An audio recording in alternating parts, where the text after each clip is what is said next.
Hi, I'm Kylie. About a year ago, one of my best friends passed away. When I lost him, I thought I lost myself. My whole world seemed to have come crashing down. So many thoughts and feelings in my head. Guilt, confusion, sadness, a lot of sadness. I was so frustrated in how to cope with the loss of something so important in my life. I had hit rock bottom. But there's a good thing about rock bottom. You can only go up from there. And that is exactly what I did. Not by myself, of course.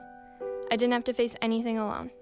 I had my trusteds, the people that I could tell anything to, the people that would be there for me the way I needed them to be. My first and most important support group was my family, my whole family. My mom, not going to work, she sat and watched movies with me just to be there as company. My dad didn't really know how to emotionally put himself out there for me like my mom, but he sure did his best to let me know he's there for me if I need him. My little brother didn't really understand what I was going through, but he will forever have been my biggest inspiration to want to get better.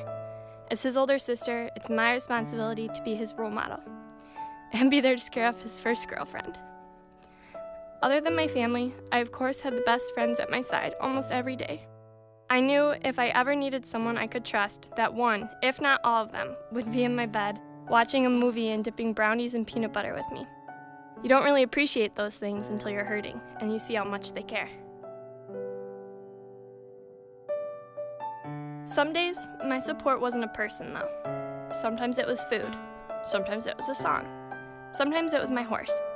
I would find myself so happy when I would ride my horse. It was like nothing else existed. I like to call it my animal therapy, and I believe in it 100%. You're sad? Had a bad day? Go douse yourself in a pile of puppies and try telling me that you are not the happiest person in the world. Unless you're allergic to dogs, then try some hairless kittens or baby snakes. Not only do I believe in my animal therapy, but I believe in music therapy. And I believe in dancing therapy. I know it's not easy some days to just get up and dance and sing. Or maybe you're embarrassed. Maybe you have bad rhythm, which, trust me, I don't have any. But that doesn't stop me. To be happy, you have to want to be happy. Everyone has a song or artist that gets them going, whether it be One Direction, whatever robots that play in dubstep bands, or my personal favorite, Britney Spears. Turn that song up, turn it up loud. If your mom or dad gets mad, tell them it's music therapy. They'll understand, I'm sure. I remember the day I found my song. I was driving home, and In the Middle by Jimmy Eats World came on.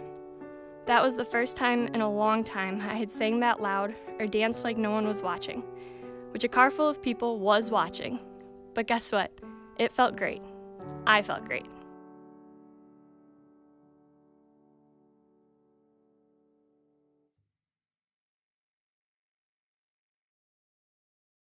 I'm Blakely Thomas, a student from North High School, and this December, with the help of my friend Kylie, we were able to start a project for hope.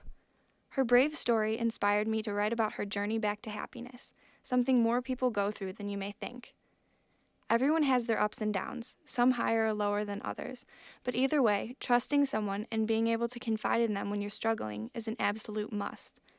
For this reason, we've come together to try and help provide others with the same support that we found in each other and in music. This February 10th and the following week, this project will be available on iTunes, including Falling from last year's assembly at North, a new song inspired by Kylie's story of hope and her story itself. Each time this project is purchased, the proceeds will be donated to Tri-Cities Family Services, our district's trusted counseling center for teens and their families. You're never alone, and this year we're going to make sure you remember that.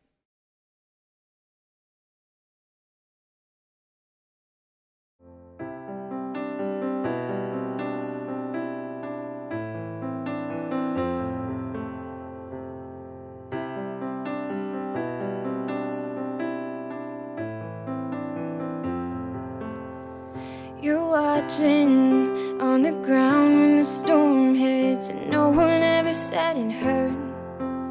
Just to wait there, but you're frozen and helpless. You're hanging on to every word. At a place now, like a fire in a rainstorm, and nothing's really making sense.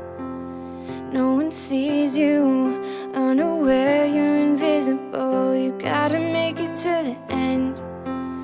So you shape and you mold how you want it to be, with the world standing still like you're part of a dream. Every burn you can feel is reality.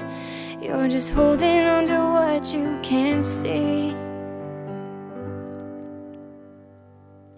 You're not falling. Your heart is whole again. You keep calling. Your arms are open, and suddenly you wanna be just a picture hanging on a wall. When you're falling, it isn't real, it's nothing at all.